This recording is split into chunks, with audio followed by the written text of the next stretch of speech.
കർത്താവായ യേശുക്രിസ്തുവിന്റെ നാമത്തിൽ എല്ലാവർക്കും സ്നേഹവന്ദനം അറിയിക്കുന്നു. നാം കഴിഞ്ഞ ദിവസം ചിന്തിച്ച വിഷയം നമ്മുടെ ഓർമ്മയിലുണ്ട് എന്ന് ഞാൻ പ്രതീക്ഷിക്കുകയാണ്. പാപത്തിൻ്റെതായ ഗൗരവം അല്ലെങ്കിൽ പ്രാധാന്യം പലപ്പോഴും മറന്നു പോകുന്ന ലോകത്തിൽ അത് വളരെ ഗൗരവമുള്ളതാണെന്ന് ഓർക്കുകയുണ്ടായി. രണ്ടാമത്, മാനുഷികമായ ഉത്തരവാദിത്വം, ധാർമ്മികമായ ഉത്തരവാദിത്വം ദൈവം മനുഷ്യരിൽ നിന്ന് പ്രതീക്ഷിക്കുന്നതാണ്. അതിൻ്റെതായ കാര്യങ്ങളാണ് ഞാൻ പറഞ്ഞത്. അത് പൂർത്തീകരിക്കാനായിട്ട് സാധിച്ചില്ല. അത് ഞാൻ ഇന്ന് തുടർന്ന് പോകാം എന്ന് കരുതി.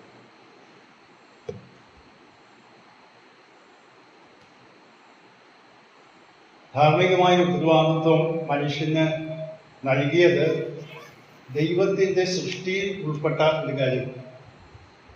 ദൈവം മനുഷ്യനെ തൻ്റെ സാദൃശ്യത്തിലും സ്വരൂപത്തിലുമാണ് സൃഷ്ടിച്ചത്. അതിൻ്റെ അർത്ഥം ദൈവത്തിൻ്റെ സ്വഭാവ ഗുണങ്ങളിൽ വിളങ്ങിക്കാണുന്ന ഒരു ജീവി മനുഷ്യൻ മാത്രമാണ്. ലോകത്തിലുള്ളതായ മൃഗങ്ങൾക്കും മനുഷ്യനും തമ്മിലുള്ള വ്യത്യാസം നമുക്കറിയാം. ഈ ജീവികൾക്കൊക്കെ, മൃഗങ്ങൾക്ക് അല്ലെങ്കിൽ മറ്റെല്ലാം തന്നെ സഹജമായ ജന്മവാസനകളുണ്ട്. ആ ജന്മവാസനകൾ നാം പരിശോധിച്ചാൽ ദീർഘവർഷങ്ങളായിട്ട്, നൂറ്റാണ്ടുകളായിട്ട്, തലമുറകളായിട്ട് അവരെ അനുഷ്ഠിച്ചു വരുന്നത് ഒരു വ്യത്യാസവും ഇല്ലാതെ ഇങ്ങനെ ആവർത്തിച്ചു വരികയാണ്. ചിലപ്പോഴൊക്കെ ചില പക്ഷികളുടെ കൂടുകൾ ശ്രദ്ധിച്ചാലറിയാം, വളരെ സങ്കീർണമായ സംവിധാനങ്ങളിൽ അവരത് ഉണ്ടാക്കുന്നത് കാണാം. എന്നാൽ അതിന് മുൻപ് 10 തലമുറ മുമ്പ് ഈ പക്ഷി ഇത് തന്നെ ചെയ്യുന്നത്, ഒരു വ്യത്യാസവും. മനുഷ്യനെങ്ങനെയില്ല, മനുഷ്യന് പുരോഗമനപരമായ വളർച്ച ഉണ്ട്. അത് നമുക്കറിയാം, ചരിത്രം നമുക്ക് പഠിക്കുമ്പോൾ മനസ്സിലാവും. അതിൻ്റെ പ്രധാന കാരണം മനുഷ്യന് യുക്തിയും ബോധവും ദൈവികമായി നൽകപ്പെട്ടിട്ടുള്ളതുകൊണ്ട് തീരുമാനങ്ങൾ എടുക്കാനും ഉത്തരവാദിത്തങ്ങൾ നിർവഹിക്കാനും അവനെ പ്രാപ്തനാക്കുന്ന ദൈവിക ഗുണവിശേഷങ്ങളോടുകൂടിയാണ് ദൈവം മനുഷ്യനെ സൃഷ്ടിച്ചത്. എന്നാൽ ആ ധാർമ്മിക ഉത്തരവാദിത്തത്തിൽ ഒളിഞ്ഞിരിക്കുന്ന ഒരു പ്രയാസം എന്ന് പറയുന്നത്, താൻ തിരഞ്ഞെടുക്കുന്ന തീരുമാനങ്ങൾ അത് അബദ്ധമായാൽ അതിൻ്റെ ഫലവും അവൻ അനുഭവിക്കണം, ശരിയായാൽ അതിൻ്റെ അനുഗ്രഹവും അവൻ തന്നെ അനുഭവിക്കണം. പലപ്പോഴും മറ്റുള്ളവരെയാണ് നാം കുറ്റം പറയുന്നത്, ദൈവത്തെ പോലും കുറ്റം പറയുന്ന പ്രകൃതമൊക്കെ മനുഷ്യനുണ്ട്. എന്നാൽ നാം ശ്രദ്ധിച്ച് നോക്കിയാൽ നമ്മുടെ എല്ലാവരുടെയും ജീവിതത്തിൽ സംഭവിക്കുന്ന അല്ലെങ്കിൽ നാം എടുക്കുന്ന തീരുമാനങ്ങളും നടപ്പിലാക്കുന്ന കാര്യങ്ങളൊക്കെ അത് ചിലപ്പോഴൊക്കെ അബദ്ധമായി പോകാം, തെറ്റായി പോകാം, അല്ലെങ്കിൽ പരിമിതികളുള്ളതായിരിക്കാം. എന്തായിരുന്നാലും അതിൻ്റെതായ ഫലം മനുഷ്യൻ നേരിട്ടേ മതിയാകും. അതുകൊണ്ടാണ് പാപം ചെയ്യുമ്പോൾ മനുഷ്യന് ധാർമ്മികമായി ഉത്തരവാദിത്വമുണ്ട് എന്ന് ദൈവവചനം നമ്മെ പഠിപ്പിക്കുന്നു. എന്നാൽ മനുഷ്യന്റെ അവസ്ഥയെക്കുറിച്ചൊക്കെ ദൈവം നാം കഴിഞ്ഞ ആഴ്ച പറഞ്ഞ് അവസാനിപ്പിച്ചതെന്ന് ആരംഭിക്കുകയാണ്. മനുഷ്യന്റെ പരിമിതികളൊക്കെ ദൈവം മനസ്സിലാക്കുന്നു. നാം 103-ാം സങ്കീർത്തനത്തിൽ 2 വാക്യങ്ങൾ വായിക്കാം. 103-ാം സങ്കീർത്തനം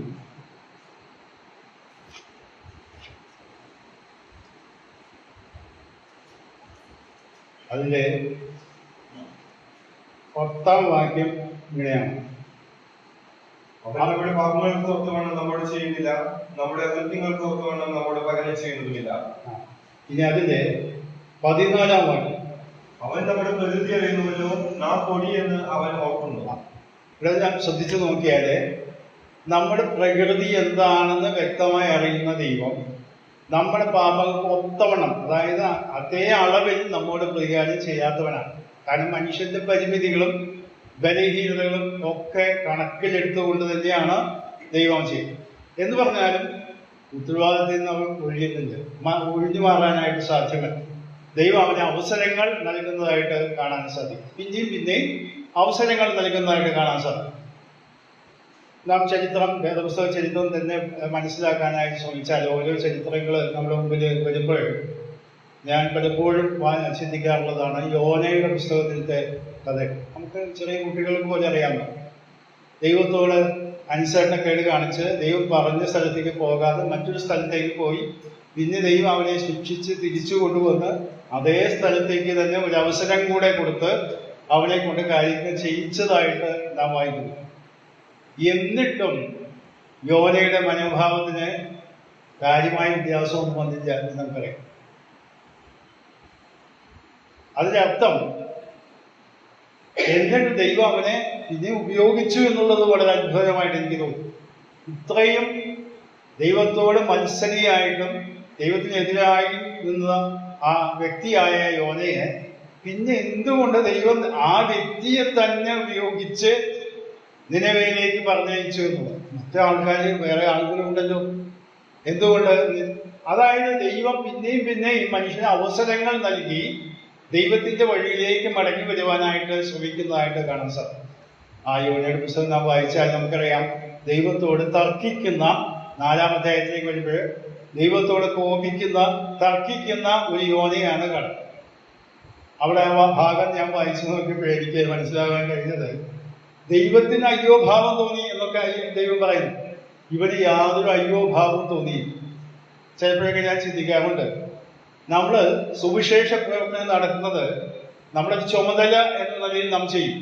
എന്നാൽ നശിച്ചു പോകുന്ന ആത്മാക്കളെ കുറിച്ച് ശരിയായ ഭാരമോ വേദനയോ അവരുടെ അവസ്ഥയെക്കുറിച്ച് വിഷമോ ഉള്ളതുകൊണ്ടല്ല നാം ചെയ്യുന്നത്. ദൈവത്തിന്റെ മനസ്സവിടെ ദൈവം മനസ്സ് തുറന്നു കാണിക്കുന്നുണ്ട്. എനിക്ക് അവരുടെ അയ്യോഭാവം തോന്നരുതോ, ഇടം കൈയും വലം കൈയും തിരിച്ചറിയാത്ത ജാതിയെ നശിപ്പിക്കുകയോ എന്ന് പറഞ്ഞപ്പോൾ യോന പറഞ്ഞത്, ഞാൻ കോപിക്കുന്നത് മരണമല്ലെന്ന് കോപിക്കുന്നത് ശരിയാണെന്നാണ്. എന്ന് പറഞ്ഞാൽ ഒരു സുവിശേഷ പ്രവർത്തനത്തിന് മുൻകൈയെടുത്ത വലിയൊരു സമൂഹത്തെ ദൈവത്തിങ്കിലേക്ക് തിരിച്ചതായ യോനയുടെ മനോഭാവം നാം മനസ്സിലാക്കിയാൽ, ഞാൻ ചിലപ്പോഴൊക്കെ ചിന്തിക്കാറുണ്ട്, അങ്ങനെ മനോഭാരമില്ലാതെ പല പ്രവർത്തനങ്ങളൊക്കെ നടത്താം. ദൈവത്തിന് ഫലങ്ങളും ഉണ്ടായി. വലിയൊരു സംഖ്യ ആളുകളുടെ കണക്കൊക്കെ നമ്മൾ വായിക്കുന്നുണ്ട്. ഇത്രയും വലിയ ആളുകൾ ദൈവത്തിലേക്ക് തിരിയാൻ തക്കവണ്ണം മാനസാന്തരത്തിന് ഇടയായി തീർന്ന് ഉപയോഗിച്ച വ്യക്തിയാണെങ്കിലും അവന്റെ മനോഭാവത്തിന് വലിയ മാറ്റമൊന്നും വന്നു. എന്നിട്ടും ദൈവം അവനെ എടുത്ത് അവസരങ്ങൾ നൽകി എന്നുള്ളത് ചിന്തിക്കുമ്പോഴേ നാം ഈ വായിച്ച വേദഭാഗത്ത് ശ്രദ്ധിക്കുക, അവൻ നമ്മുടെ പാപങ്ങൾ ഒത്തവണ്ണം എന്ന് പറഞ്ഞാൽ അതേ അളവിലുള്ളതായ പ്രതികാരം ചെയ്യാതെയും നമ്മുടെ പരിമിതികളൊക്കെ കണക്കിലെടുത്തുകൊണ്ടാണ് ചെയ്യുന്നതായിട്ട് കാണാൻ സാധിക്കും. അതേസമയം നാം മറ്റൊരു കാര്യം കൂടി ഞാൻ ഇതോട് ചേർത്ത് പറയാൻ ആഗ്രഹിക്കുന്നു. അറിവില്ലായ്മ കൊണ്ട് അല്ലെങ്കിൽ അറിയാതെ ചെയ്തു പോകുന്ന പാപങ്ങൾക്കൊണ്ട് ദൈവം ഒരു പരിധി വരെ ഒരു വിട്ടുവീഴ്ചയൊക്കെ ചെയ്യുന്നതായിട്ട് കാണാൻ സാധിക്കും. ഞാനത് പറയുമ്പോൾ നിങ്ങൾക്ക് സംശയം തോന്നാം. ഞാൻ അതിന് ഭാഗങ്ങൾ വായിച്ച് കൽപ്പിച്ചു തരാം. ലൂക്കോസിന്റെ സുവിശേഷം 23-ാം അധ്യായത്തിൽ 24 വാക്യം. ഇത് നമുക്കിവിടെ പരിചയമുള്ള വാക്യമാണ്. നമ്മൾ മുമ്പ് ഒരിക്കൽ ചിന്തിച്ചതാണ്. യേശു കർത്താവിനെ ക്രൂശിക്കുന്ന സമയത്ത് അവിടെ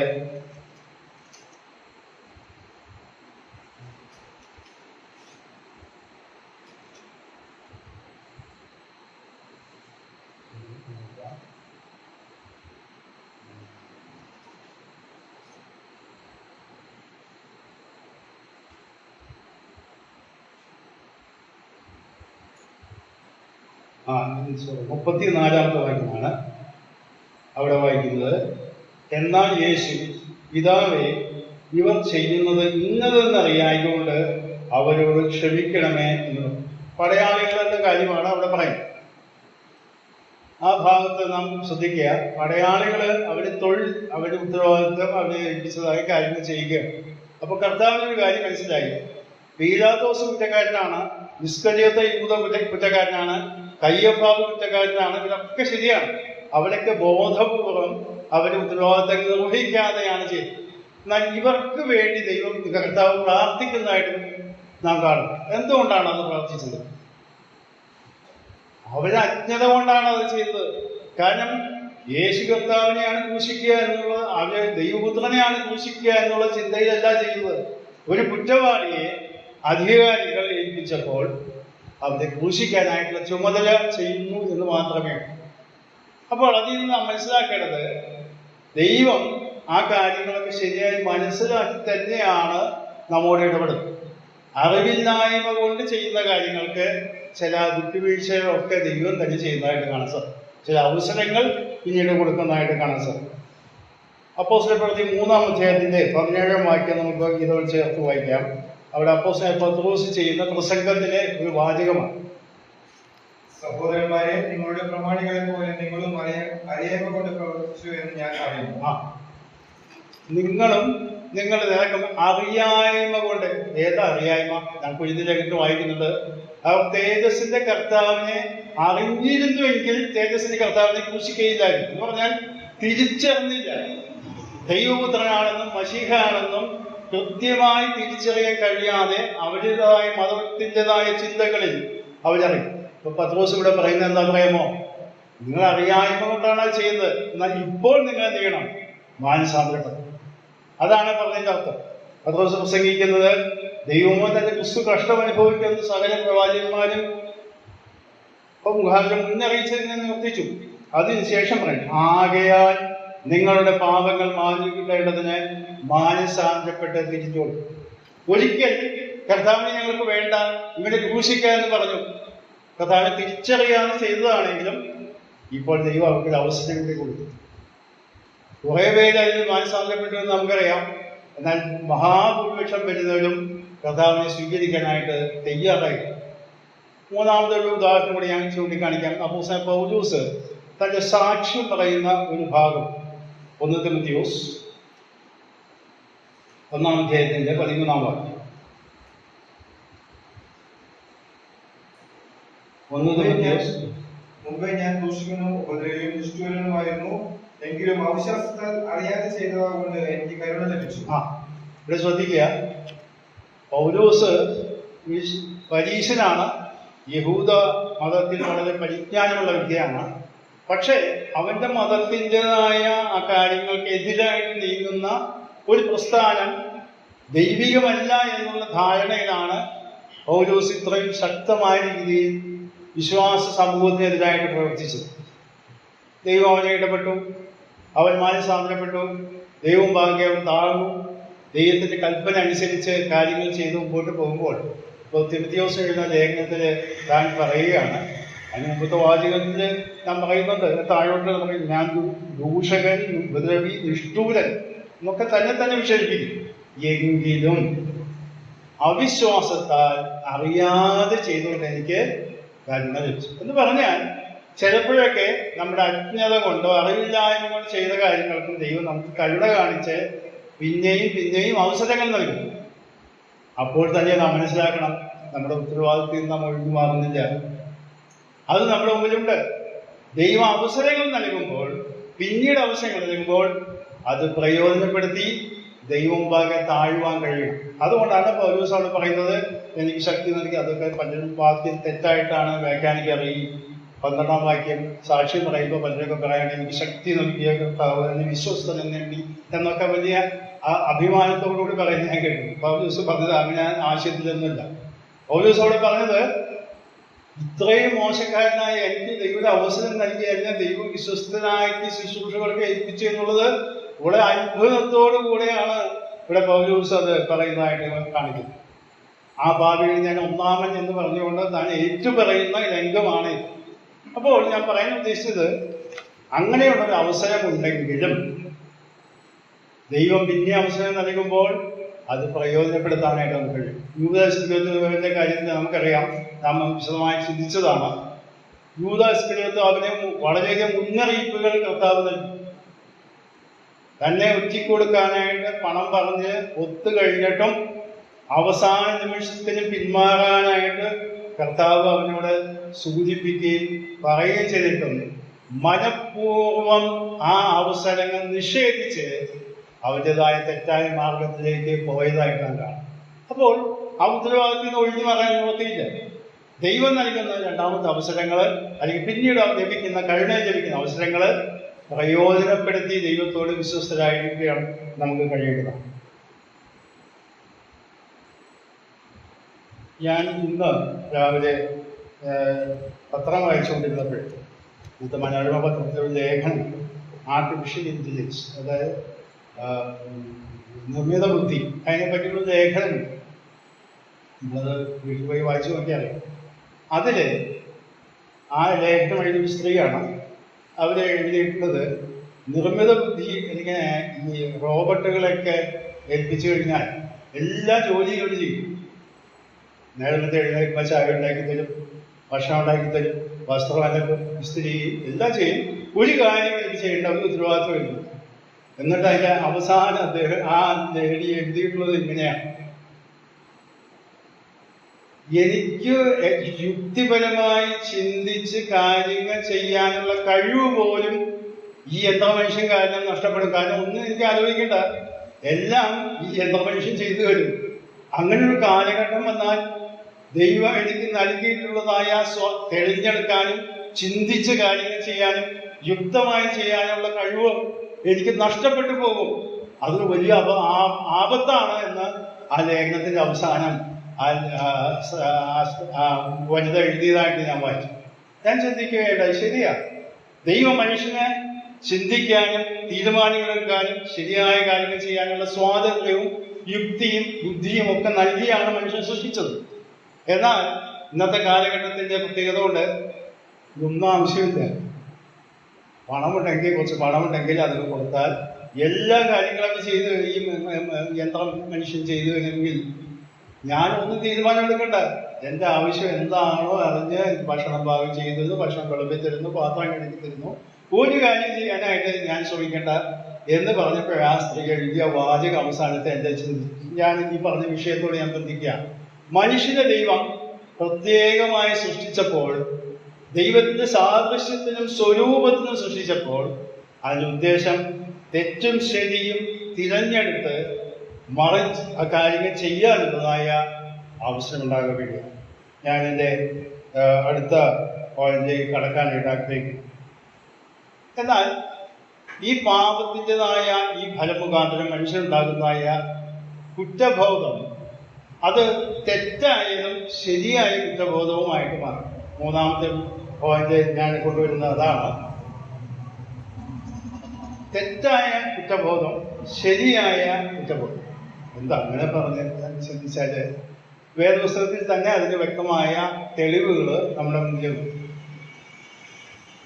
മനുഷ്യൻ പാപം ചെയ്തു, അവന് കുറ്റബോധം ഉണ്ടായി. ആദാമിനെ വിളിച്ചപ്പോൾ ആദാമിനെ പറഞ്ഞു, ഞാൻ നഗ്നനാകുകൊണ്ട് മനുഷ്യന്റെ വില്ല് ഒളിച്ചു എന്നാണ്. അപ്പോ നിന്നോട് നഗ്നെന്ന് ആരാ പറഞ്ഞത്? ഞാൻ പറഞ്ഞ ഫലം നീ ഭക്ഷിച്ചു ഈ സ്ത്രീ തന്നു, ഞാൻ തിന്നുപോയി എന്നൊക്കെ ഉള്ളതായ ന്യായങ്ങളൊക്കെയാണ് പറഞ്ഞത്. എന്ന് പറഞ്ഞാൽ ആ കുറ്റബോധം കൊണ്ടാണ് ദൈവത്തെ അഭിമുഖീകരിക്കാൻ കഴിയാതെ അവൻ ഒളിച്ചു നിൽക്കാനായിട്ട് ഇടയായി.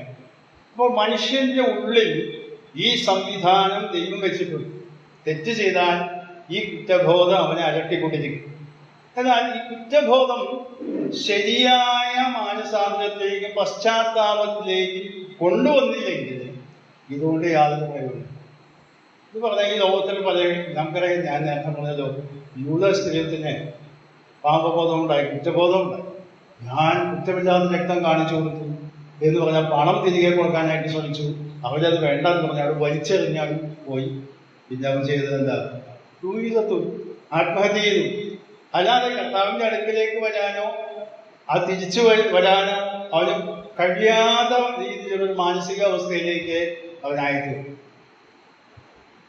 ഈ ഭാഗം ഞാൻ വായിച്ചുകൊണ്ടിരുന്നപ്പോൾ എൻ്റെ മനസ്സിലേക്ക് കടന്നു വന്ന ഒരു വേദഭാഗമാണ് ഹോശേയ പ്രവചനം 6-ാം അധ്യായം. ഹോശേയ പ്രവചനം പഴയ നിയമത്തിലെ ഒരു പുസ്തകമാണ്. ചെറിയ പുസ്തകങ്ങളിൽ വരുന്ന പുസ്തകങ്ങളാണ് പ്രവാചകന്മാരുടെ. ഞാൻ ചില വർഷങ്ങൾക്ക് മുമ്പ് ഈ ഹോശേയ പ്രവചനം എൻ്റെ വ്യക്തിപരമായ പഠനത്തിന് വേണ്ടി ഞാൻ തെരഞ്ഞെടുത്ത് പഠിച്ചപ്പോഴാണ് ഇതിൻ്റെ പല കാര്യങ്ങളും എൻ്റെ ശ്രദ്ധയിലേക്ക് കടന്നു. അതിൻ്റെ 6-ാം അധ്യായത്തിൻ്റെ ആദ്യത്തെ 3 വാക്യങ്ങൾ നമുക്ക് വായിക്കാം. വരുവിൻ, നാം യഹോവയുടെ അടുക്കലേക്ക് ചെല്ലുക. അവൻ നമ്മെ കടിച്ചു കീറിയിരിക്കുന്നു, അവൻ സൗഖ്യമാക്കും. അവൻ നമ്മെ അടിച്ചിരിക്കുന്നു, അവൻ മുറിവ് കെട്ടും. 2 ദിവസം കഴിഞ്ഞിട്ട് അവൻ നമ്മെ ജീവിപ്പിക്കും.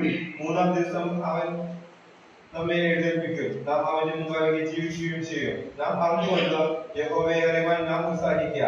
അവന്റെ ഉദയം പ്രഭാതം പോലെ നിശ്ചയമുള്ളത്. അവൻ മഴ പോലെ ഭൂമിയെ നനയ്ക്കുന്ന പിന്മഴ പോലെ തന്നെ നമ്മുടെ അടുക്കൽ വരും. ഈ വാക്യങ്ങൾ വായിച്ചാൽ ഹോശേയ പ്രവചനത്തിന്റെ പശ്ചാത്തലം നമുക്കറിയാം. ദൈവത്തോട് വിശ്വസ്തരായി തീർന്ന ജനതയാണ്. എഫ്രൈം എന്ന വാക്കൊക്കെയാണ് ഉപയോഗിക്കുന്നത്. അത് അവിടെയുള്ള വലിയ ഗോത്രത്തിന്റെ പേര് പറഞ്ഞു എന്ന് മാത്രമേ ഉള്ളൂ. ഇസ്രായേൽ ജനത്തിന്റെ മൊത്തത്തിലാണ് ഉദ്ദേശിക്കുന്നത്. അവിടെ പറയുന്നത് ആ വാക്ക് പാപം ചെയ്ത അവര് ദൈവത്തെങ്കിലേക്ക് തിരിച്ചു വരുന്ന ഭാഗമാണ് ഇവിടെ ഹോശേയ പ്രവാചകൻ നാം യഹോവയുടെ അടുക്കിലേക്ക് ചെയ്യും. അപ്പോൾ അത് കേട്ടാൽ നമുക്ക് എന്താ തോന്നുന്നത്? ദൈവത്തിലേക്ക് മടങ്ങി വരികയാണ്. പിന്നെ അവൻ നമ്മെ കടിച്ചു കീറിയിരിക്കുന്നു, അവൻ സൗഖ്യമാക്കുന്നു. അവൻ നമ്മെ അടിച്ചിരിക്കുന്നു, അവൻ മുറിവിട്ടു.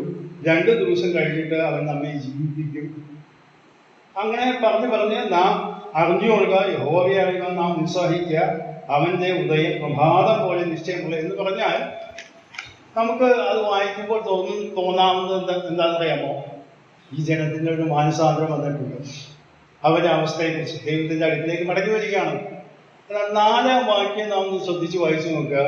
4-ാം വാക്യത്തിൽ ദൈവം പറയുന്ന മറുപടി: എഫ്രൈമേ, ഞാൻ നിനക്ക് എന്തു ചെയ്യരുത്? യഹൂദയെ, ഞാൻ നിനക്ക് എന്തു ചെയ്യരുത്? നിങ്ങളുടെ വാത്സല്യം പ്രഭാതമേഘം പോലെയും പുലർച്ചയ്ക്ക് നീങ്ങിപ്പോകുന്ന മഞ്ഞു പോലെയും. ഇത്രയും ദൈവത്തിന്റെ മുമ്പില് ഇതൊക്കെ പറഞ്ഞിട്ട് ദൈവം പറയുന്നത് എത്രയുമോ? ഞാൻ നിനക്ക് എന്താ ചെയ്യേണ്ടത്? എന്താണ് അതിന്റെ പ്രശ്നം? ആ 3 വാക്യങ്ങൾ ശ്രദ്ധിച്ചു നോക്കിയാൽ നമുക്കറിയാം. അവിടെയുള്ള പ്രശ്നം എന്ന് പറയുന്നത് ആ ജനത്തിന് അവരുടെ പാപത്തെക്കുറിച്ച് യാതൊരു കുറ്റബോധമോ പശ്ചാത്താപവും ഇല്ലാത്തതായ ഒരു മാനസാന്തരമാണ് അവിടെ കാണുന്നത്. ദൈവത്തെങ്കിലേക്ക് വരിക, ദൈവിക കാര്യങ്ങൾ വ്യാപൃതരാകാം. ദൈവം സഹായിക്കും, ദൈവം പ്രവർത്തിക്കും. ദൈവമാണ് എല്ലാ കാര്യങ്ങളും ചെയ്യുന്നത്. ദൈവമാണ് നമ്മെ ശിക്ഷിച്ചത്. ദൈവം തന്നെ സൗഖ്യമാക്കും എന്ന് പറഞ്ഞാൽ അത് ഓട്ടോമാറ്റിക്കായി ദൈവം ചെയ്യുന്ന ഒരു കാര്യം എന്ന നിലയിലാണ് അവിടെ ചിന്തിക്കുന്നത്. അവരുടെ പാപം ഗൗരവമുള്ളതാണെന്നും ദൈവമേ, ഞങ്ങൾ തെറ്റിപ്പോയി, ഞങ്ങൾ പശ്ചാത്തപിക്കുന്നു, ഞങ്ങൾ ഏറ്റുപറയുന്നു, ഞങ്ങൾ തിരിച്ചു വരുന്നു എന്നൊരു വാചകം ആ ഭാഗത്ത് കാണും. അപ്പോഴാണ് ദൈവം പറയുന്നത്, ഞാൻ ഇനി നിങ്ങൾക്ക് എന്താ ചെയ്യുന്നത്? ഇത്രയും കാര്യങ്ങളൊക്കെ ചെയ്ത് താഴോട്ട് വായിക്കുമ്പോൾ പ്രവാചകന്മാരെ അയച്ചു, പലതും ചെയ്തു, ഇതൊക്കെ ചെയ്തിട്ടും ഇവർക്ക് യാതൊരു മാനസാന്തരം ഉണ്ടായിട്ടില്ല. ഈ പുസ്തകത്തിന്റെ അവസാന ഭാഗത്തേക്ക് വരാം. ഹോശേയ പ്രവചനത്തിന്റെ 12-ാം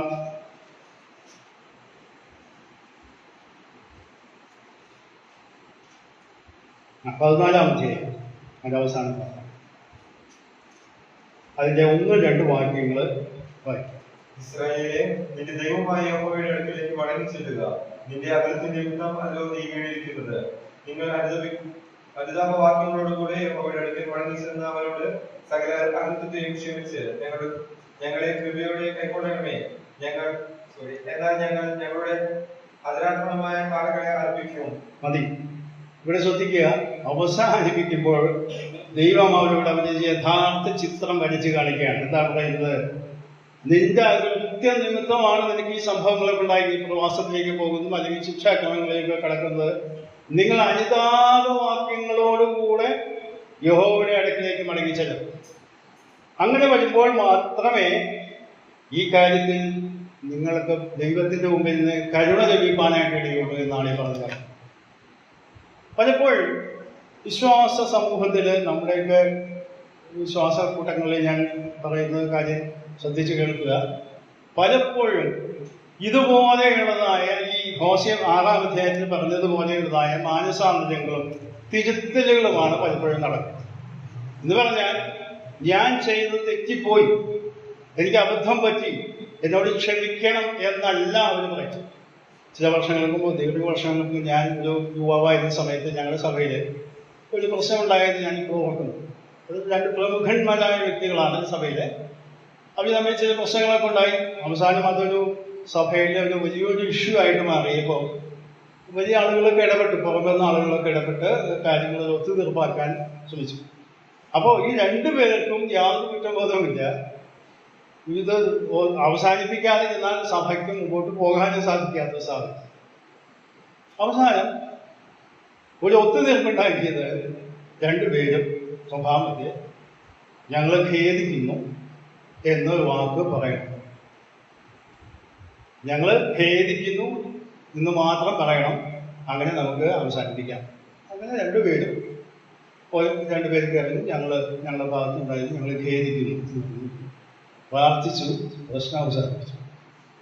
എന്താ കുഴപ്പം? ഇവിടെ അവർ ചെയ്ത് തെറ്റാണെന്നെല്ലാം പോലും ദുഃഖമുണ്ട്, സാഹചര്യങ്ങൾ ഇങ്ങനെയൊക്കെ ആയതുകൊണ്ട്. അതുകൊണ്ട് സംഗതി അവസാനിപ്പിച്ച് സമാധാനത്തോടെ മുമ്പോട്ട് പോകും. പിന്നെ ചില വർഷങ്ങൾ കഴിഞ്ഞപ്പോഴേ പിന്നെയും വിവിധ പ്രശ്നക്കാരെ എന്താണെന്ന് അറിയാമോ? പശ്ചാത്താപവും കുറ്റബോധവും അനുതാപവും ഇല്ലാത്ത മാനസാന്തരം ആണ് അവിടെ നടന്നത്. ഈ ഭാഗം ഞാൻ വായിച്ചുകൊണ്ടിരുന്നപ്പോൾ 2 കൊരിന്ത്യർ വാക്യങ്ങൾ വായിക്കാം. 2 കൊരിന്ത്യർ അതിൻ്റെ 7-ാം അധ്യായം അതിൻ്റെ 9-ഉം 10-ഉം വാക്യം. നിങ്ങൾ ദുഃഖിച്ചതിനാലല്ല, മാനസാന്തരത്തിനായി ദുഃഖിച്ചതിനാൽ അത്രേ. നിങ്ങൾക്ക് ഞങ്ങളെ ഒന്നിലും ഛേദം വരാതെ വേണം ജൈവിക പ്രകാരമല്ലോ നിങ്ങൾ ദുഃഖിച്ചത്. ജൈവിക പ്രകാരമുള്ള ദുഃഖം അനുതാപം വരാത്ത മാനസാന്തരത്തെ രക്ഷയ്ക്കായി ഉളവാക്കുന്നു. ലോകത്തിന്റെ ദുഃഖമോ മരണത്തെ ഉളവാക്കുന്നു. ആ വാക്യം 10-ാം വാക്യം നമ്മുടെ മലയാള തർജ്ജമയിൽ വന്നിട്ട് ചെറിയ ആശയക്കുഴപ്പം. പെട്ടെന്ന് വായിച്ചാൽ കൺഫ്യൂഷന് ആശയം മുഴുവൻ അത് വെളിവാകുന്നില്ല. ഞാൻ അതുകൊണ്ട് അതിൻ്റെ POC തർജ്ജമ ഒന്ന് വായിക്കുകയാണ് മലയാളത്തിലുള്ളത്. ദൈവഹിതപ്രകാരമുള്ള ദുഃഖം രക്ഷാകരമായ പശ്ചാത്താപം ജനിപ്പിക്കും. അതിൽ ഖേദിപ്പാൻ അവകാശമില്ല. എന്നാൽ ലൗകികമായ ദുഃഖം മരണത്തെ ഉളവാക്കും.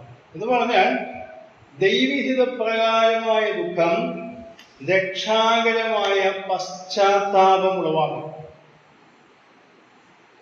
അതാണ് ഒരു വ്യക്തി രക്ഷിക്കപ്പെടുമ്പോൾ നടക്കുന്നതും ഭാവി ജീവിതത്തിലും ഉണ്ടാകുന്നു. രക്ഷിക്കുവാനായിട്ട് പശ്ചാത്താപത്തോടുകൂടെ ദൈവസന്നിധിയിൽ കടന്നു വന്നാൽ മാത്രമേ ആ വ്യക്തിയുടെ ആ അനുതാപം ഫലകരമായി തീരുള്ളൂ. ഇവിടെ വായിക്കുന്നു, നമ്മുടെ മലയാളം ബൈബിളിൽ തന്നെ വായിക്കുന്നുണ്ട്, ലോകത്തിന്റെ ദുഃഖമോ മരണത്തെ ഉളവാക്കുന്നു. എന്ന് പറഞ്ഞാൽ ലോകപ്രകാരമുള്ളൊരു ദുഃഖം, തെറ്റ് ചെയ്താൽ ദുഃഖമൊക്കെ ഉണ്ടാവും. എന്നാൽ അതിന് പരിഹാരം വരുത്താനായിട്ട് കഴിയുന്നില്ല. ഇപ്പൊ നമുക്ക് ഈ യൂദാസ് ജീവിതത്തിന്റെ അനുഭവം അതാണ്. മരണത്തെയാണ് ഉളവാക്കിയത്. അവർക്ക് തിരിച്ചുവിടുവാൻ സാധിച്ചില്ല. അപ്പോസ്തലന്മാരായ മറ്റുള്ളവരാ പത്രോസ് പറഞ്ഞു, മറ്റുള്ള ശിഷ്യന്മാരൊക്കെ ഓടിപ്പോയി. ഞാൻ കഴിഞ്ഞ ദിവസം ഓർപ്പിച്ചതുപോലെ സെബദി പുത്രന്മാര് ഇടത്തും വലത്തും ഇരിക്കണമെന്ന് അവകാശവാദം പറഞ്ഞവരാണ്. അവരൊന്നും അവിടെ രംഗത്ത് കാണാനില്ല. പക്ഷേ ഇവരൊക്കെ യൂദാസ്കര്യത്ത് ഒഴികെ മറ്റുള്ളവരെല്ലാം കർത്താവിന്റെ അടുക്കിലേക്ക് വരുവാനും മാനസാന്തരപ്പെടുവാനും തകരുവാനും അല്ലെങ്കിൽ അവരെ കർത്താവിന്റെ മുമ്പാകെ ക്രമപ്പെടുവാനും ഇടയായത് ശരിയായ ദുഃഖ അനുഭവം അവർക്കുണ്ടായി. യോഹന്നാന്റെ സുവിശേഷം നമുക്കറിയാം, അവസാനത്തെ അധ്യായം വായിക്കുമ്പോൾ അവിടെ ആ പത്രോസിന്റെ മാനസാന്തരത്തെ കുറിച്ചൊക്കെ യോഹന്നാൻ അവിടെ എഴുതുന്നതായിട്ട് കാണാൻ സാധിക്കും. അവിടെ പറയുമ്പോൾ കർത്താവിന്റെ മുമ്പിൽ പറയുന്നത്, ദൈവമേ നീ സകലവും ആ കർത്താവിന്റെ മുമ്പിൽ അടിയറവ് പറഞ്ഞിട്ട് സമ്മതിക്കുന്നതായ ഒരു പശ്ചാത്താപം പത്രോസിനുണ്ടായി. പിന്നീട് പത്രോസിനുണ്ടായ മാറ്റം നമുക്കറിയാം. അപ്പോസ്തല പ്രവൃത്തികൾ വരുമ്പോൾ പരിശുദ്ധാത്മാവ് വന്നു, ശക്തി ലഭിച്ചു എന്നൊക്കെ ശരിയാണെങ്കിൽ കൂടെ വളരെ ശക്തമായ രീതിയിൽ ദൈവത്തിന് വേണ്ടി പ്രയോജനപ്പെടുവാനും വളരെ ആയിരങ്ങളെ ദൈവത്തിലേക്ക് നടത്തുവാനും വലിയ വലിയ കാര്യങ്ങൾ ചെയ്യുവാൻ പത്രോസ് അപ്പോസ്തലനെ പിന്നീട് ദൈവം ഉപയോഗിച്ചതായിട്ടാണ് കാണുന്നത്. അതിന് മുൻപ് വീണുപോയിട്ടുണ്ട്. പക്ഷേ അത് ശരിയായ മാനസാന്തരത്തിലേക്കും അനുതാപത്തിലേക്കും വരുന്നതായ രീതിയിൽ അത് തീർന്നത് കൊണ്ടാണ് അത് പ്രയോജനപ്പെടുവാനായിട്ട് കഴിയും. ഞാൻ ഈ ഭാഗം ഇങ്ങനെ ചിന്തിച്ച് കൊണ്ടിരുന്ന സമയത്ത് എൻ്റെ ശ്രദ്ധയിലേക്ക് വന്നു, ഇതുപോലെ കുറ്റമനസാക്ഷി നമുക്ക് ആവശ്യമാണോ? നമ്മൾ ക്രിസ്ത്യാനികളായിട്ട് നമ്മെ കുറിച്ചൊക്കെ പലരും പറയുന്ന ഇവര് ചെയ്യുന്ന പ്രസംഗങ്ങളൊക്കെ ശ്രദ്ധിച്ചാൽ ആദ്യം മനുഷ്യ പാപിയാണെന്ന് പറയും. പാപത്തിന് കുറ്റബോധമുണ്ട്, പാപത്തിന്റെ കുറ്റത്തിന് ശിക്ഷയുണ്ടെന്ന് പറയും. പിന്നെ ആ ശിക്ഷയ്ക്ക് വേണ്ടി കർത്താവ് മരിച്ചു എന്നൊക്കെ പറഞ്ഞ ആളുകളെ അങ്ങനെ എപ്പോഴും പാപം എന്നൊക്കെ പറഞ്ഞ് ഓർമ്മിപ്പിക്കുന്നതായി പ്രവണതയുണ്ട്. എന്താണ് ഈ പാപത്തിന്റെ ശിക്ഷ എന്ന് പറയുന്നതിന്റെ കാരണം? കുറ്റബോധം ഇല്ലാതിരുന്നാലുള്ള ബുദ്ധിമുട്ടാണ്. നമുക്കറിയാം, നമ്മുടെ ശരീരത്തിൽ മുറിവുണ്ടായാൽ നമുക്ക് എന്തുണ്ടാവും? വേദന അനുഭവം. അത് എല്ലാവർക്കും അങ്ങനെ ഉണ്ടാവണമെന്ന് നിർബന്ധമൊന്നുമില്ല. കാരണം അറിയാം, ചിലർക്ക് ചില അസുഖങ്ങൾ, ഡയബറ്റീസ് ഒക്കെ കൂടിക്കഴിഞ്ഞാൽ പലരെയും കണ്ടിട്ടുണ്ട്. നേരിട്ട് കാല് പെട്ടെന്ന് നടന്നു തട്ടി പൊട്ടി ചോര ഒഴിച്ചുകൊണ്ടിരിക്കുക. ആ ആളെ അറിയുന്ന പോലുമില്ല. അപ്പോൾ വേറെ ആരും പറയും, കാല് കൊണ്ട് ചോദിക്കുമ്പോ വേദന. വേദന ഒരു മനുഷ്യന്റെ ശരീരത്തിൽ വേണമെന്ന് ദൈവം നിശ്ചയിച്ചിട്ടുള്ളതിന്റെ കാരണം, ഒരു അപകടം പറ്റി ഒരു പ്രശ്നം ഉണ്ടായാൽ അത് തിരിച്ചറിയാൻ വേണ്ടിയാണ്. ഞാൻ പറഞ്ഞതിന്റെ ആശയം നിങ്ങൾക്ക് മനസ്സിലായെന്ന് വിചാരിക്കുന്നു. കുറ്റബോധം മനുഷ്യന്റെ ഉള്ളിൽ ദൈവം കൊടുത്തിട്ടുള്ളത് അവൻ തെറ്റിപ്പോയി ദൈവത്തിലേക്ക് മടങ്ങി വരണമെന്ന് അവനെ ഓർമ്മിപ്പിച്ചുകൊണ്ടിരിക്കുന്ന മനസാക്ഷി പ്രവർത്തിച്ചുകൊണ്ടിരിക്കുന്നതാണ്. നാം പലപ്പോഴും വേദന അനുഭവിക്കും. ഞാനും ചില പ്രയാസങ്ങളൊക്കെ അനുഭവിക്കുന്ന ആളാണ്. അപ്പോൾ ഈ വേദനയൊക്കെ ചിലപ്പോഴും സമയത്ത് വളരെ അസഹ്യമായി തോന്നുമ്പോൾ ചില മരുന്നൊക്കെ ചെയ്യും, നമ്മൾ അതൊക്കെ നടക്കും. അപ്പോൾ ആ വേദന നമ്മൾ ചൂണ്ടിക്കാണിക്കുന്നറിയുമോ എന്തോ പ്രശ്നം ശരീരത്തിൽ ഉണ്ടായിട്ടുണ്ട്. ചെറുപ്പകാലത്തിന് പല പ്രായമാകുമ്പോൾ പല പല പ്രശ്നങ്ങൾ അവർക്കുണ്ടാകും. ചിലർക്ക് നടുവേദന, ചിലർക്ക് കാലുവേദന, മുട്ടുവേദന, നടക്കാൻ വയ്യാത്ത പ്രയാസങ്ങൾ. ഇതൊക്കെ വേദനകൾ നമ്മുടെ മുമ്പിൽ വരുമ്പോൾ നമ്മൾ പറയുന്നു വേദനയാണ് അസുഖം. ആ വേദന ദൈവം നൽകിയിട്ടുള്ളതിന്റെ ചിത്രം എന്താണെന്ന് അറിയാമോ? ഈ വ്യക്തിക്ക് ശരീരത്തിൽ എന്തോ കേടുപാടുകൾ, രോഗങ്ങൾ വന്നിട്ടുണ്ട്. അതിനെ ചികിത്സിക്കണം, അതിൻ്റെതായ ക്രമീകരണങ്ങൾ ചെയ്യണം, സൂക്ഷിക്കണം എന്നുള്ള മുന്നറിയിപ്പാണ് ഈ വേദന നമുക്ക് ദൈവം നൽകുന്നത്. ഇതുപോലെ ഈ കുറ്റബോധം നമുക്ക് നൽകുന്നതെന്ന് പറയുമോ? ദൈവം ഉദ്ദേശിക്കാത്ത മേഖലയിലേക്ക് നമ്മുടെ ജീവിതമായി തീർന്നിട്ടുണ്ട്. തിരുത്തൽ ആവശ്യമാണ്, പശ്ചാത്താപം ആവശ്യമാണ് എന്നുള്ളതിൻ്റെ സൂചനയാണ് ഈ കുറ്റബോധം നമ്മുടെ മനസ്സിലേക്ക്. ഞാൻ കഴിഞ്ഞ ദിവസം ഓർമ്മിച്ചവരെ കുറ്റബോധം പോലും യാതൊരു കുറ്റബോധമില്ലാതെ കാര്യങ്ങൾ ചെയ്യുന്ന ചില വ്യക്തികൾ ഉണ്ട്. അത് മാനസികമായ രോഗികളാണ് എന്നാണ് മനഃശാസ്ത്രജ്ഞന്മാർ പറയുന്നത്. എന്നാൽ സ്വാഭാവികമായി സാധാരണ മനുഷ്യർക്കൊക്കെ തെറ്റ് ചെയ്താൽ ഒരു കുറ്റബോധമുണ്ട്. അത് സമ്മതിച്ചോ ഇല്ലയോ എന്നുള്ള വേറെ കാര്യം. അങ്ങനെയുള്ളത് ദൈവം വെച്ചിട്ടുള്ളൊരു വ്യവസ്ഥയാണ്. കാരണം നമുക്കപ്പോൾ മനസ്സിലാക്കണം, നമുക്ക് അങ്ങനെ എന്തോ പ്രശ്നം നമ്മുടെ ജീവിതത്തിൽ ഉണ്ടായിട്ടുണ്ട് എന്ന് നമ്മെ ഓർമ്മിപ്പിക്കുന്ന ഒരു ഘടകമാണ് അത്. ഞാൻ ഈ ഭാഗം വായിച്ചുകൊണ്ടിരുന്നപ്പോൾ എൻ്റെ മനസ്സിലേക്ക് കടന്നു വന്നതാണ് ഈ വേദന എന്നുള്ള വിഷയം. പലപ്പോഴും വേദന നമുക്ക് ഇഷ്ടമുള്ള കാര്യമല്ല. വേദന ഇല്ലാതെ ജീവിക്കണം എന്നാണ്. പക്ഷെ ഈ വേദന ദൈവം തന്നിട്ടുള്ളതിൻ്റെ ഉദ്ദേശം ശരീരത്തിൽ മുറിവുണ്ടായാൽ മനസ്സിലാക്കണം, പ്രശ്നങ്ങളുണ്ടായാൽ മനസ്സിലാക്കണം, തിരുത്തലുകളോ അല്ലെങ്കിൽ ചികിത്സയോ ആവശ്യമാണ് എന്നുള്ളത് നാം മനസ്സിലാക്കേണ്ടതാണ്. ഈ പാപബോധം വന്ന് ക്ഷമിച്ചു കഴിഞ്ഞാൽ ഉണ്ടാകുന്ന സന്തോഷം എന്താണെന്ന് വലിയ ആനന്ദമാണ്. നമുക്ക് ലൂക്കോസിനെ സുവിശേഷം 15-ാം അധ്യായത്തിലേക്ക് കടന്നു വരാം. അവിടെ പരിചയമുള്ള വേദഭാഗമാണല്ലോ. അവിടെ ധൂർത്തുപുത്രൻ തിരിച്ചു വന്നപ്പോൾ അതിന് മുൻപ് പറഞ്ഞ ഉപമകളിലും സ്വർഗത്തിൽ വലിയ സന്തോഷം ഉണ്ടായി എന്ന് പറയുന്നുണ്ട്. അതൊക്കെ വസ്തുക്കളാണ്, ആട് അല്ലെങ്കിൽ രമ്മയാണ്. ഇവിടെ മനുഷ്യനാണ് തിരിച്ചു വന്നത്. മനുഷ്യൻ തിരിച്ചു വന്നു. അതിന്റെ 23-24 വാക്യം നമുക്ക് വായിക്കാം. കാഴ്ചക്കാളെ കൊണ്ടുവന്ന് അർപ്പേൻ, നാം തിന്ന് ആനന്ദിക്കുക. ഈ എന്റെ മകൻ മരിച്ചവനായിരുന്നു, വീണ്ടും ജീവിച്ചു, കാണാതെ പോയിരുന്നു, കണ്ടുകിട്ടിയിരിക്കുന്നു എന്ന് പറഞ്ഞു. അങ്ങനെ അവർ ആനന്ദിച്ചു തുടങ്ങി. ഇനി അവസാനത്തെ വാക്യം 32-ാം വാക്യം. നിന്റെ ഈ സഹോദരനോ മരിച്ചവനായിരുന്നു, വീണ്ടും ജീവിച്ചു, കാണാതെ പോയിരുന്നു, കണ്ടുകിട്ടിയിരിക്കുന്നു, ആകയാൽ ആനന്ദിച്ച് സന്തോഷിക്കേണ്ടത് ആവശ്യമായിരുന്നു എന്ന് പറഞ്ഞു. ആ വാക്യം ഞാൻ പലപ്പോഴും വായിക്കുമ്പോൾ ചിന്തിക്കാറുണ്ട്. അപ്പൊ ഞാൻ 32-ാം വാക്യം അവിടെ വായിക്കുന്നത് ആനന്ദിച്ച് സന്തോഷിക്കേണ്ടത് ആവശ്യമായിരുന്നു. അതുപോലെ ആനന്ദിക്കേണ്ടത് അല്ലെങ്കിൽ സന്തോഷിക്കേണ്ടത് എന്ന് പറഞ്ഞാൽ പോലെ അവിടെ ആ വാക്ക് ഉപയോഗിക്കുന്നത് സാധാരണ സന്തോഷം എന്നുള്ള ആശയത്തിലല്ല. ആനന്ദിച്ച് സന്തോഷിക്കുക എന്ന് പറഞ്ഞാൽ ആഹ്ലാദത്തോടുകൂടെ, സന്തോഷത്തോടെ, ഉല്ലാസത്തോടുകൂടെ ജീവിക്കാനായിട്ടുള്ള മാനസികാവസ്ഥയിലേക്ക് പാപക്ഷമ ലഭിച്ച ഈ മകനെ ഉണ്ടായി, ആ കുടുംബത്തിനുണ്ടായി. വേദപുസ്തകത്തിലെ ഈ വാക്യത്തിന്റെ ഈ ആശയം മറ്റു സ്ഥലത്ത് പറയാം. 118 സങ്കീർത്തനത്തിന്റെ ഒരു വാക്യം, 118 സങ്കീർത്തനം, അതിന്റെ 24 വാക്യം. ഇത് യഹോവ ഉണ്ടാക്കിയ ദിവസം, ഇന്ന് നാം സന്തോഷിച്ച് ആനന്ദിക്കുക. ഇതേ വാക്ക് തന്നെയാണ് അവിടെ ഉപയോഗിച്ചത്. ഇത് യഹോവ ഉണ്ടാക്കിയ ദിവസം, ഇന്ന് നാം സന്തോഷിച്ച് ആനന്ദിക്കുക. അവിടെ ഞാൻ ചിന്തിക്കാറുണ്ട്, സന്തോഷിക്കുക എന്ന് പറഞ്ഞാൽ ആനന്ദിക്കുക എന്ന് പറഞ്ഞ പോലെ. Let us be glad and rejoice എന്നാണ് ഇംഗ്ലീഷിൽ വായിക്കുന്നത്. എന്ന് പറഞ്ഞാൽ ആ സന്തോഷവും ആനന്ദവും ഒക്കെ വന്ന് എന്താണ് അതിന്റെ കാരണം? ലൂക്കോസിന്റെ സുവിശേഷം 15-ാം അധ്യായത്തിന്റെ അവസ്ഥ നമുക്കറിയാം. നഷ്ടപ്പെട്ടു പോയ മകൻ, പാപത്തിൽ ജീവിച്ച മകൻ പശ്ചാത്തപിച്ച് തിരിച്ചു വന്നപ്പോൾ അവന്റെ പിതാവ് സ്വീകരിച്ചപ്പോൾ ഉണ്ടായ ആ സന്തോഷം, അടക്കാൻ കഴിയാത്ത സന്തോഷത്തിൽ അയാളെ മൂത്ത മകനോട് പിതാവ് പറയുന്ന വാചകമാണ്, ആകയാൽ ഇവൻ മരിച്ചവനായിരുന്നു, തിരിച്ചു കിട്ടി, അതുകൊണ്ട് ആനന്ദിച്ച് സന്തോഷിക്കേണ്ടത് ആവശ്യമായി. പാപക്ഷമ ലഭിക്കുമ്പോൾ കുറ്റബോധമുണ്ടായി, ഏറ്റുപറഞ്ഞു, പശ്ചാത്തപിച്ചു, പാപക്ഷമ ലഭിച്ചു. അതിൻ്റെ തുടർച്ചയായിട്ടുണ്ടാകുന്ന അനുഭവമാണ് ആനന്ദിച്ച് സന്തോഷം. നമ്മൾ പലപ്പോഴും കർത്തൃമേശ ആചരിക്കുമ്പോഴൊക്കെ നമ്മുടെ ഹൃദയങ്ങളിൽ ചിലപ്പോൾ ഈ നിലയിലുള്ള സന്തോഷം ഉണ്ടാകാറുണ്ട്. കർത്താവ് മരിച്ചു എന്നുള്ളത് ശരിയാണ്. കർത്താവിന്റെ മരണത്തോട് സഹതപിക്കാനല്ല നാം കടന്നു വരുന്നത്. കർത്താവിന്റെ മരണത്തെ ഓർക്കുമ്പോൾ അതിലൂടെ ലഭിച്ചതായ അനുഗ്രഹങ്ങളെ ഓർത്തുകൊണ്ട് സന്തോഷിച്ച് ആനന്ദിക്കാനാണ് നാം കടന്നത്. ഇത് മരണത്തെ നാം പ്രസ്താവിക്കുന്നത് ശരിയാണ്, അതാണല്ലോ അതിന്റെ മുഖാന്തരമായിട്ട് തീരുന്നത്.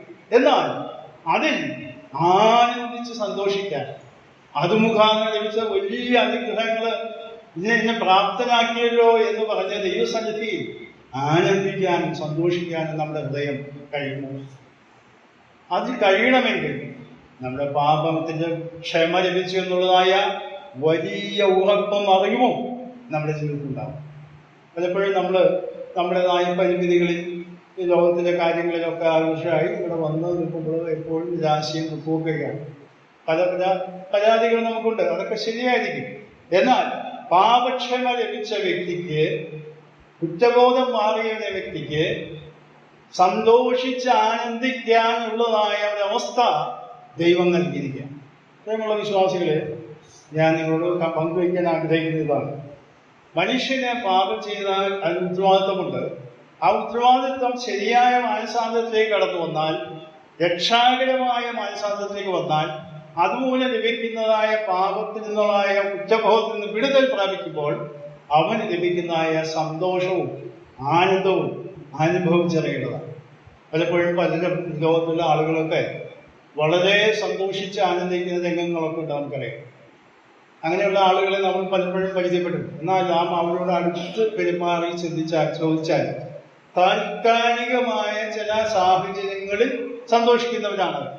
ആ സാഹചര്യങ്ങൾ മാറിക്കഴിഞ്ഞാൽ ആകെ അവതാളത്തിലോ വല്ലാത്ത പ്രശ്നത്തിലോ. ഞാൻ എൻ്റെ കൂടെ ജോലി ചെയ്തിരുന്ന പലരോടുമായിട്ട് അത് ആശയവിനിമയം ചെയ്യുമ്പോൾ അവരൊക്കെ പറയാറുണ്ട്, ഈ ഇങ്ങനെയൊക്കെ കാര്യങ്ങളൊരു സന്തോഷം ഞങ്ങൾക്കുള്ളൂ. അത് പറഞ്ഞാൽ സാഹചര്യങ്ങൾ മാറിയാൽ പിന്നെ ആകെ പ്രശ്നമായി. കാരണം ദൈവമക്കളെ സംബന്ധിച്ചോളം സാഹചര്യങ്ങൾക്ക് അതീതമായി പാപക്ഷമ ലഭിച്ചു, ദൈവമക്കളായി തീർന്നു, സ്വർഗത്തിന്റെ അവകാശികളായി തീർന്നു, ദൈവത്തിന്റെ പരിശുദ്ധാത്മാവിന്റെ അധിവാസം നമുക്ക് ലഭിച്ചു, നാം ദൈവമക്കളാണ് എന്നുള്ളതായ വലിയ ബോധ്യം നമുക്കുണ്ടാകുമ്പോൾ നമുക്ക് ലഭിക്കുന്നതായ സന്തോഷം, ആ കുറ്റബോധം മാറിയപ്പോൾ ഉണ്ടാകുന്നത് വലിയ സംഗതിയാണ് എന്ന് മനസ്സിലാക്കും. ഞാൻ മുമ്പോട്ട് പോകട്ടെ. ഈ പാപം ചെയ്ത ആദ്യ മാതാപിതാക്കൾ ഒരു കാര്യം കൂടെ പറഞ്ഞ് ഞാൻ ഭാഗത്ത് കൂടാൻ ആഗ്രഹിക്കുന്നു. ആദ്യ മാതാപിതാക്കൾക്ക് ഉൽപ്പത്തി പുസ്തകം 1-ാം അധ്യായത്തിലേക്ക് നമുക്ക് വന്ന ഒരു വാക്യം വായിച്ചു കേൾപ്പിക്കാം. ഉൽപ്പത്തി പുസ്തകം 1-ാം അധ്യായം, അതിന്റെ 28-ാം വാക്യം. ദൈവം അവരെ അനുഗ്രഹിച്ചു, നിങ്ങൾ സന്താനപുഷ്ടിയുള്ളവരെ പെരുകി ഭൂമിയിൽ നിറഞ്ഞ് അതിനെ അടക്കി സമുദ്രത്തിലെ മത്സ്യത്തിന്മേലും ആകാശത്തിലെ പർവ്വജാതിന്മേലും സകല ഭൂജാലജന്തുവിന്മേലും വാഴുവിൻ എന്ന് അവരോട് കൽപ്പിച്ചു.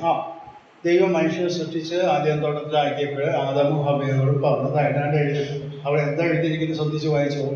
ഈ ഭൂമിയിലുള്ള ഭൂജല ജന്തുക്കളെ എല്ലാത്തിന്മേലും അധിപതിയായി വാഴുവാനാണ് അവന് കൽപ്പിച്ചത്. അതായത് ഈ പാമ്പ് ഇവിടെ വന്ന് പരീക്ഷിച്ചു അല്ലെങ്കിൽ സംസാരിച്ചു വീഴ്ത്തിക്കളഞ്ഞു എന്നുള്ളത് ശരിയാണ്. ഈ പാമ്പ് ഉൾപ്പെടെയുള്ള എല്ലാ ഭൂജല ജന്തുക്കളിന്മേലും അധികാരമുള്ള വ്യക്തിയായിരുന്നു ആദം ഹവ്വ. ഇവരെ നിയന്ത്രിക്കാൻ, ഇവരുടെ കസ്റ്റഡിയിൽ ഇവർ പറഞ്ഞാൽ കേൾക്കാൻ ഉള്ള വ്യക്തികളായിരുന്നു ഈ ജന്തുക്കളായിരുന്നു എല്ലാം തന്നെ, ഈ പാമ്പ് ഉൾപ്പെടെ. എന്നാൽ അവന്റെ അധികാരവും ദൈവം അവന് നൽകിയ തേജസ്സും ഒക്കെ അവന് നഷ്ടം വരുന്നത് എങ്ങനെയാണെന്ന് അറിയാമോ? അലസത കൊണ്ട്, ശ്രദ്ധ കുറവുകൊണ്ട് ആണ് സംഭവിച്ചത്. കാരണം ആദമിന്റെയും ഹവ്വയുടെയും അധികാരത്തിന് കീഴിലുള്ളതായ ഒരു പാമ്പ് വന്ന് ഒരു കാര്യം പറഞ്ഞപ്പോൾ അത് കേട്ട് അതിനനുസരിച്ച് പെരുമാറുന്ന നിലവാരത്തിലേക്ക് ഇവർ വീണുപോയി എന്നതാണ് പാപം. അപ്പോൾ പാപം നമ്മൾ ഏറ്റവും മത്സരമാണ്, അനുസരണക്കേടാണ്, അതൊക്കെ ശരിയാണ്. അവരുടേതായ നിലവാരം പാലിക്കാൻ കഴിയാതെ, അവർക്ക് ദൈവം നൽകിയ അധികാരം ഉപയോഗിക്കാൻ കഴിയാതെ നിസ്സംഗരായി, അലസരായി ആ കാര്യം അവർ ചെയ്തതായിട്ടാണ് നാം വായിക്കുന്നത്. അപ്പൊ അതിൽ നിന്ന് മനസ്സിലാക്കേണ്ടത്, ദൈവമക്കൾ എന്ന നിലയിൽ നമുക്ക് ലഭിച്ചിട്ടുള്ള അനുഗ്രഹങ്ങളും അധികാരങ്ങളും ശരിയായി തിരിച്ചറിഞ്ഞ് പ്രയോഗിക്കാൻ നമുക്ക് കഴിയാത്തത് കൊണ്ടാണ് സാഹചര്യങ്ങൾക്കനുസരിച്ചും മറ്റാളുകൾ എന്തെങ്കിലുമൊക്കെ പറയുമ്പോഴൊക്കെ നാം പെട്ടെന്ന് വീണു പോകുന്നതിൻ്റെ കാരണം. നാം പലപ്പോഴും ദിവസം വായിക്കുമ്പോഴൊക്കെ നമ്മൾ ആ വാക്യങ്ങളൊക്കെ വായിക്കുമ്പോൾ വളരെ സന്തോഷത്തോടെയൊക്കെ വായിക്കും. സുവിശേഷം 28-ാം അധ്യായത്തിന്റെ അവസാന ഭാഗത്ത് വരുമ്പോൾ, ആകയാൽ നിങ്ങൾ പുറപ്പെട്ട് പോവുക, സുവിശേഷം അറിയിക്കുക.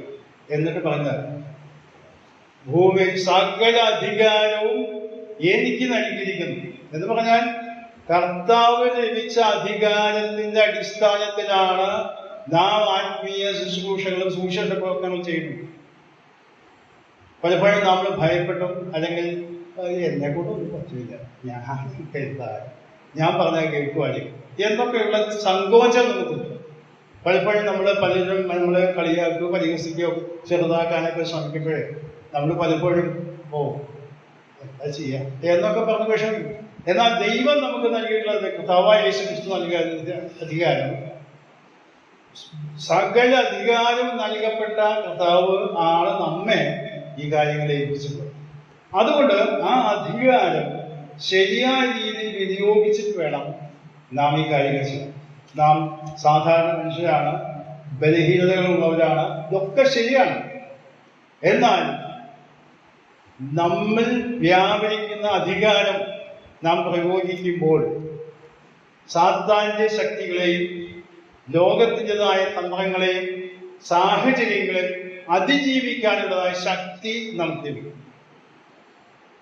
ഞാൻ എൻ്റെ ഔദ്യോഗിക രംഗത്ത് ഞാൻ ജോലി ചെയ്തിരുന്ന സമയത്ത് അവസാനത്തെ 5 കൊല്ലം ഞാൻ ഒരു ഫീൽഡിലായിരുന്നു. അപ്പോൾ എനിക്കൊരു സർക്കാർ മുതലുള്ള അധികാരങ്ങളൊക്കെ ഉണ്ട്. ഞാനിപ്പോഴും ഓർക്കുന്നുണ്ട്, ഒരു സ്ഥലത്ത് ഞാൻ ചെന്നാൽ വലിയ പ്രശ്നങ്ങളുണ്ടായി. അപ്പം ഞങ്ങളെ സംബന്ധിച്ചോളം ഞങ്ങൾക്ക് സ്ഥാപനങ്ങളിലൊക്കെ ഇൻസ്പെക്ഷൻ നടത്തണം, അവിടെ കയറി അവരുടെ രേഖകളൊക്കെ പരിശോധിക്കണം, വേണ്ടി വന്നാൽ അത് പിടിച്ചെടുക്കണം, അല്ലെങ്കിൽ അതിൻ്റെ ഫോട്ടോ കോപ്പി എടുക്കണം.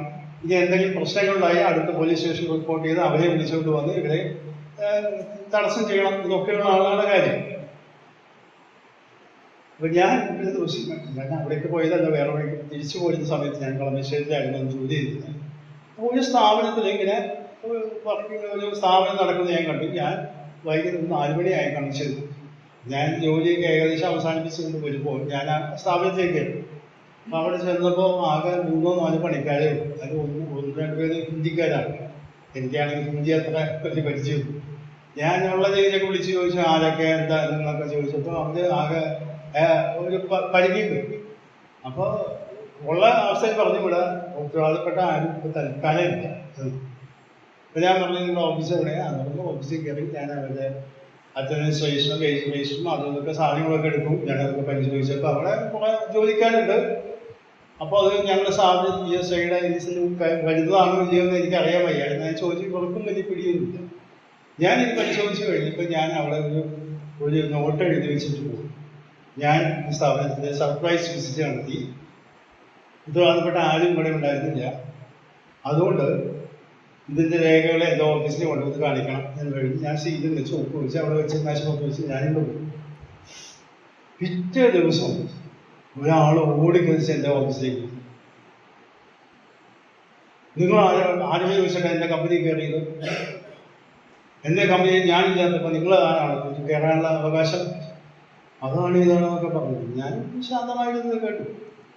അപ്പോൾ എൻ്റെ ഓഫീസിൻ്റെ മാനേജർ ലേഡിയാണ്. അവർ പറഞ്ഞു ഇയാൾ വലുതാത്ത കുഴപ്പക്കാരനാണ്, ആ വഴക്കാളിയാണ് ഇപ്പോഴും. ഞാനതൊക്കെ കുഴപ്പമില്ല, ഞാൻ മാനേജ് ചെയ്തോളാം, അത് കുഴപ്പമില്ല. ഇദ്ദേഹം വന്ന് പാടുകളുണ്ട്. ഞാൻ പറഞ്ഞു നിങ്ങളവിടെ ഉണ്ടായിട്ടില്ലെങ്കിൽ നിങ്ങളുടെ ഉത്തരവാദിത്ത കുറവാണ്, അല്ലെങ്കിൽ അവരുടെ മാനേജറെ ഏൽപ്പിച്ച് പോകണം. കമ്പനി വർക്ക് ചെയ്യുമ്പോൾ ഉത്തരവാദിത്തപ്പെട്ട ആരെങ്കിലും അവിടെ വേണ്ടേ? ഏതോ അല്ല, അത് എൻ്റെ അനുവാദം വാങ്ങിച്ചപ്പോഴാണ് അവിടെ രേഖകളൊക്കെ പരിശോധിക്കുന്നത്. ഇതാണ് നിങ്ങളോട് പറഞ്ഞത്. അങ്ങനെയാണ് ഞാൻ അത് ചെയ്യും ഇത് ചെയ്യും എന്നൊക്കെ പറഞ്ഞു ഇയാൾ ഭയങ്കര ബഹളമൊക്കെ ഉണ്ടാക്കി. അപ്പൊ ഇദ്ദേഹം പോയിട്ട് ഞാൻ പറഞ്ഞു അധികം നിങ്ങൾ വർത്താനം പറഞ്ഞാൽ നിങ്ങൾക്ക് എനിക്ക് ഞാൻ പോലീസിൽ കംപ്ലൈൻറ്റ് ചെയ്യേണ്ടി വരും, നിങ്ങളെ കോടതിയിൽ ഞാൻ കയറ്റും എന്ന് ഞാൻ പറഞ്ഞു. ഇദ്ദേഹം പിന്നെ പോയി. അദ്ദേഹം പോയി വക്കീലിനെ വിളിച്ച് കൺസൾട്ട് ചെയ്തു. അപ്പോൾ വക്കീൽ പറഞ്ഞെടുത്ത് നിങ്ങൾ പറഞ്ഞത് വലിയ അബദ്ധമായി പോയിട്ടോ, അദ്ദേഹത്തിന് പോയി ക്ഷമ പറഞ്ഞ് കാര്യങ്ങൾ നടത്തിയിട്ടു. പിറ്റേ ദിവസം ഇയാളെ ഓടി എന്നെ അടുത്ത് വന്നു എന്ന് പറഞ്ഞു സാറേ ഞാനത് അന്വേഷിച്ചു, അപ്പോൾ അത് ഞാൻ പറഞ്ഞിട്ട് അധികമായി പോയി എന്ന് എനിക്ക് തോന്നുന്നുണ്ട്. അങ്ങനെയാണ് ഞാൻ അതിൻ്റെ ഇടയിൽ ഞാൻ എൻ്റെ ഓഫീസിൽ ഇവരുടെ ഫയലുണ്ട്. ഞാൻ ഫയലൊക്കെ എടുത്ത് നോക്കിയപ്പോഴേ ഇദ്ദേഹത്തിൻ്റെ പേരിൽ എന്താ കമ്പനി, അദ്ദേഹത്തിൻ്റെ ഭാര്യയുടെ പേരിലാണ് കമ്പനി. അപ്പം ഞാൻ അദ്ദേഹത്തിന് ചോദിച്ചു നിങ്ങൾ പറഞ്ഞത് നിങ്ങളുടെ പേരിലാണ് കമ്പനി എന്ന് പറഞ്ഞു. അതെ, നിങ്ങളുടെ ഭാര്യയുടെ ഭാര്യ എന്ന് പറയുന്നത് സർക്കാരിൻ്റെ മുമ്പിൽ ഭാര്യയാണ്, നിങ്ങൾ അവരെ ഭർത്താവ് മാത്രമാണ്, അത് വീട്ടിലാണ്. ഇദ്ദേഹം ആകെയോട് വേർക്കാൻ തുടങ്ങി. അപ്പോൾ ഇനി മേലാൽ എന്തെങ്കിലും അപ്പോൾ രേഖ കാണിക്കാൻ വരുന്നതിൻ്റെ മുദ്രപത്രത്തിൻ്റെ ഭാര്യയുടെ ഓതറൈസേഷൻ വന്നിട്ട് ഇവിടെ എന്നെ കണ്ടാൽ മതി, ഇല്ലെങ്കിൽ എനിക്കറിയാൻ നടപടി കിടക്കാൻ. പിറ്റേ ദിവസം അദ്ദേഹം ഭാര്യയുടെ മുദ്രപത്രത്തിലെ ഭാര്യ അദ്ദേഹത്തെ ഓതറൈസ് ചെയ്തിരുന്നു, രേഖകളൊക്കെ കാണിക്കാൻ ഞാൻ അദ്ദേഹത്തെ അധികാരപ്പെടുത്തിയിരിക്കുന്നു പറഞ്ഞ് ഒപ്പ് വെച്ച് സീലൊക്കെ വെച്ച് കൊണ്ടുവന്ന് എൻ്റെ അടുത്ത് വന്ന് കൊണ്ട് കാണിച്ചു അദ്ദേഹം കൊടുക്കുക. ഇനി നമുക്ക് സംസാരിക്കാം എന്ന്. അപ്പോഴും അദ്ദേഹം മര്യാദക്കാരനെ. അപ്പൊ ഇത് കണ്ടപ്പോൾ എൻ്റെ മാനേജർ ലേഡിയാണ് അടുത്ത് അവർ വന്ന് ചോദിച്ചത്, ആള് വരുമ്പോൾ മര്യാദക്കാരനാണല്ലോ, അയാൾ അത്ര മോശക്കാരനൊന്നുമില്ല, അദ്ദേഹം വലിയ CA-കാരനാണ്. ഇദ്ദേഹം ഇത് വിദ്യാഭ്യാസമുള്ള ഇല്ലാത്ത ആളൊന്നുമല്ല, CA-കാരനാണ്. പക്ഷെ ജോലിക്കൊന്നും വേറെ പോകുന്ന കമ്പനി ഭാര്യയുടെ പേരിലുള്ള കമ്പനി കൊണ്ടുകളൊക്കെയാണ് അയാൾ ചെയ്യുന്നത്. ഇവിടെ വലിയ ബഹളമാണ്. ഇന്ന് വളരെ ശാന്തമായിട്ടാണ് സംസാരിക്കുന്നത്. അതിനൊക്കെ വൈകിട്ട് എന്താണെന്ന് പറയുമോ, നമ്മുടെ അധികാരം എന്താണെന്ന് നമുക്ക് മനസ്സിലായാൽ ആ അധികാരം പ്രയോഗിക്കേണ്ട രീതിയിൽ പ്രയോഗിച്ചാൽ ആ കാര്യങ്ങൾക്കൊക്കെ പരിഹാരം ഉണ്ടാകും. ഞാനത് പറയാൻ വേണ്ടിയാണ് എന്ന് നിങ്ങൾക്ക് മനസ്സിലാകാൻ വേണ്ടി ഞാനത് വിശദീകരിച്ചെന്ന് മാത്രമേ. ഞാനത് പലപ്പോഴൊന്നും ഞാൻ ഇതുവരെയും അത് ജോലി ഇത്രയും കാര്യം ചെയ്തു പോലീസ് സ്റ്റേഷനിൽ പോയിട്ട് കംപ്ലൈൻറ്റ് ചെയ്തിട്ടില്ല. കാരണം അതൊക്കെ ഒരു മെനക്കെട്ട കേസുകളാണ്. അതിൻ്റെ പിന്നാലെ നടക്കാൻ നിൽക്കണം, കോടതി പോകാൻ നിൽക്കണം, അതൊക്കെ ചെയ്യണം. അപ്പോൾ അതൊന്നും ഞാൻ ഉപയോഗിക്കാറില്ല. ഇത് പിന്നെ നിവൃത്തിയില്ലാത്തതുകൊണ്ട് ഒരു സാഹചര്യം വന്നപ്പോൾ അദ്ദേഹം എന്നെ ഭീഷണിപ്പെടുത്തിയപ്പോഴും ഞാൻ ഇങ്ങനെ ചെയ്തു പോകും. അദ്ദേഹം പിറ്റേ ദിവസം ഞാൻ വീട്ടിൽ വന്നു. അന്ന് ചെറിയ മൊബൈൽ ഫോണാണ് എൻ്റെ കയ്യിലുള്ളത്. അദ്ദേഹം ഫോണിൽ വിളിച്ച് ഇങ്ങനെ സംസാരിക്കാൻ തുടങ്ങി. ഞാൻ എന്ത് ചെയ്ത് ഫോണാണ് കമത്തി അവിടെ വെച്ച് ഓഫ് ചെയ്തില്ല.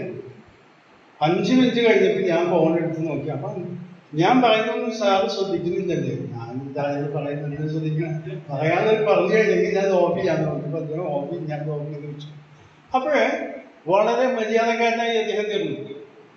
അപ്പം നമ്മുടെ അധികാരം എന്താണെന്ന് നാം വ്യക്തമായി മനസ്സിലാക്കിയാൽ മാത്രമേ നമുക്ക് കാര്യങ്ങൾ മുമ്പോട്ട് പോകാനായിട്ട് കഴിയും.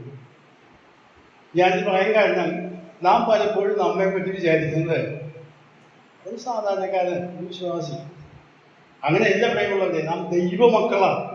സർവ്വതും സൃഷ്ടിച്ച, സകലത്തെയും ഭരിക്കുന്ന വലിയവനായ ദൈവത്തിന്റെ മക്കൾ എന്നത് ആ സർവാധികാരം നൽകിയ കർത്താവിന്റെ വക്താക്കളാണ് നാം എന്നും നാം തിരിച്ചത്. നാം പിടിച്ച ലേഖനത്തിൽ ഇങ്ങനെ വായിക്കുന്നുണ്ടല്ലോ, എല്ലാവരും വായിക്കുന്ന പത്രമാണ് നിങ്ങൾ. 2 കൊരിന്ത്യർ ആ വാക്യം വായിച്ചു നോക്കാം.